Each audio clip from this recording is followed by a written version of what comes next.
নমস্কার বন্ধুরা, test best রেসিপিতে সবাইকে স্বাগত। আজ হাজির হয়েছি পেঁয়াজকলির দুর্দান্ত স্বাদের একটা রেসিপি নিয়ে। এমন একটা সবজি এই পেঁয়াজকলি, সারা বছর কিন্তু আমরা এই সবজিটাকে একেবারেই পাই না। শুধুমাত্র এই শীতের কয়েকটা দিনই কিন্তু এর দেখা মেলে, আর এর স্বাদ কিন্তু হয় অসাধারণ। আজকে আমি আপনাদের সাথে পেঁয়াজকলি দিয়ে যে রেসিপিটা শেয়ার করতে চলেছি, এই রেসিপি দিয়ে ভাত বলুন বা রুটি পরোটা সব কিছু খেতেই কিন্তু অসম্ভব ভালো লাগে। তাহলে চলুন আর দেরি না করে আজকের এই পেঁয়াজকলির রেসিপি দেখে নেওয়া যাক। পেঁয়াজকলি বানানোর জন্য আমি এখানে নিয়ে নিয়েছি পেঁয়াজকলি। সবার প্রথমে আমি পেঁয়াজকলিগুলোকে ভালো করে ধুয়ে নিয়েছি, আর পেঁয়াজকলির জলটাকে কিন্তু ভালো করে মুছে নিয়েছি। এবার আমরা পেঁয়াজকলিগুলোকে কেটে নেব। খুব লম্বা করেও কাটছি না, আবার একেবারে ছোট করেও কিন্তু না। দেখুন, ঠিক এই রকম করে কিন্তু আমি পেঁয়াজকলিগুলোকে কেটে নিচ্ছি। সমস্ত পেঁয়াজকলিগুলোকে আমি কেটে নিচ্ছি, আর পেঁয়াজকলির মাথায় যে ফুলটা সেটা কিন্তু আমরা ফেলে দেব। এখানে নিয়ে নিয়েছি একটা আলু। আলুটাকে আমরা এবার কেটে নেব। আলুগুলোকে আমরা একটু পাতলা করেই কাটবো, আর একটু বড় টুকরো করে কাটবো। দেখুন, আমি দেখিয়ে দিচ্ছি। একটু এরকম বড় করে কাটছি, আর আলুগুলোকে পাতলা করে কাটছি, যাতে করে আলুটা তাড়াতাড়ি সেদ্ধ হয় আর গলেও না যায়, মানে ভেঙে না যায়। দেখুন, ঠিক এই রকম করে আমি আলুটাকে কেটে নিয়েছি। এবার রান্নার জন্য আমরা পরিমাণ মতন তেল গরম করে নেব। তেলটা ভালো করে গরম হয়ে গেলে গোটা জিরে আর একটা শুকনো লঙ্কা আমরা ফোড়নে দেব। কয়েক সেকেন্ড ফোড়নটাকে ভেজে নেওয়ার পর কেটে নেওয়া আলুগুলোকে দিয়ে আমাদের আলুটাকে একটু ভেজে নিতে হবে। আমি আলুটাকে একটু হালকা করে ভেজে নিচ্ছি। এবার এর মধ্যে দিয়ে দিচ্ছি আমি একটা বড় সাইজের কেটে নেওয়া পেঁয়াজ, দিয়ে দিচ্ছি 5-6টা চিড়ে নেওয়া কাঁচা লঙ্কা। এবার পেঁয়াজটাকেও আমরা আলুর সাথে হালকা করে ভেজে নেব। খুব বেশি লাল করে কিন্তু না, জাস্ট একটু নরম করে আলুর সাথে পেঁয়াজটাকে আমি এই রকম ভেজে নিয়েছি। এখানে আমি বেশ খানিকটা ফুলকপি একটু ছোট টুকরো করে কেটে নিয়েছিলাম।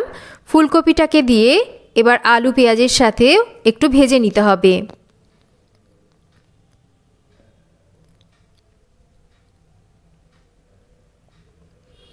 এবার এর মধ্যে দিয়ে দিচ্ছি একটা কেটে নেওয়া টমেটো, স্বাদ মতন লবণ দেব, একই সাথে পরিমাণ মতন হলুদও দিয়ে দেব। এবার এই লবণ হলুদ দিয়ে সমস্ত সবজি আর টমেটোকে আমরা ভালো করে একটু কষিয়ে নেব।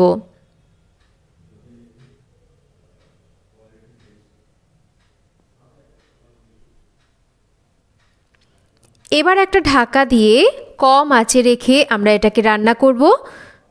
বেশ কিছুক্ষণ আমি রান্না করে নিয়েছি। দেখুন, ঢাকাটা সরিয়ে নিচ্ছি। সবজিগুলো বেশ কিন্তু নরম হয়ে এসছে,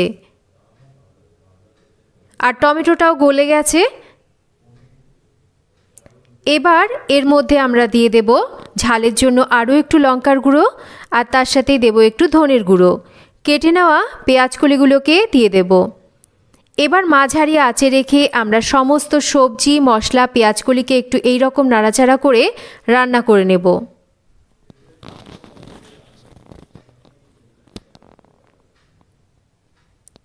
এবার একটা ঢাকা দিয়ে একদম কম আঁচে আমরা রান্না করব। মাঝে মাঝে আমরা কিন্তু ঢাকাটাকে সরিয়ে সবজিটাকে নাড়াচাড়া করে নেব। দেখুন, বেশ কিছুক্ষণ পর আমি ঢাকাটা সরিয়ে নিচ্ছি। মাঝে মাঝে কিন্তু আমি একটু ঢাকাটাকে সরিয়ে সবজিগুলোকে নাড়াচাড়া করে দিয়েছিলাম, আর সমস্ত সবজি কিন্তু খুব ভালো করে সেদ্ধ হয়ে গেছে। আমি কিন্তু এই রান্নাতে কোনো রকম জলের ব্যবহার করিনি, আর এই রান্নাতে কিন্তু কোনো রকম জলের ব্যবহার করার দরকারও নেই। পুরো জল ছাড়াই রান্নাটা কিন্তু আমাদের সুন্দরভাবে হয়ে যাবে। এবার এর মধ্যে আমরা স্বাদ মতন একটু মিষ্টি দিয়ে ভালো করে নাড়াচাড়া করে আরও কিছুক্ষণ এই পেঁয়াজকলিকে রান্না করে নেব। বেশ কিছুক্ষণ আমি পেঁয়াজকলিকে রান্না করে নিয়েছি। পেঁয়াজকলি কিন্তু আমাদের পারফেক্টলি রেডি হয়ে গেছে। এবার আমরা এটাকে সার্ভ করতে পারি। দেখুন, আমি একটা প্লেটে সার্ভ করে দেখিয়ে দিচ্ছি। গরম ভাত বলুন বা রুটি পরোটা সব কিছুর সাথেই কিন্তু পেঁয়াজকলির এই রেসিপিটা খেতে অসম্ভব ভালো লাগে। আপনারা এই ঝালঝাল স্বাদের পেঁয়াজকলির রেসিপিটা একবার বাড়িতে বানিয়ে দেখতে পারেন। আশা করছি আমার আজকের এই পেঁয়াজকলির রেসিপি আপনাদের সবার ভালো লাগবে। তো কেমন লাগলো আজকের এই রেসিপি একটা কমেন্ট করে জানাবেন। রেসিপি ভালো লাগলে একটা লাইক করবেন, রেসিপিটা শেয়ার করবেন। আর যদি চ্যানেল সাবস্ক্রাইব করা না থাকে তাহলে চ্যানেলটাকে সাবস্ক্রাইব করবেন। সবাই ভালো থাকবেন। আবার ফিরে আসব নতুন কোনো রেসিপি নিয়ে। আর এতক্ষণ আমার সাথে থাকার জন্য অসংখ্য ধন্যবাদ। সবাই ভালো থাকবেন, সুস্থ থাকবেন।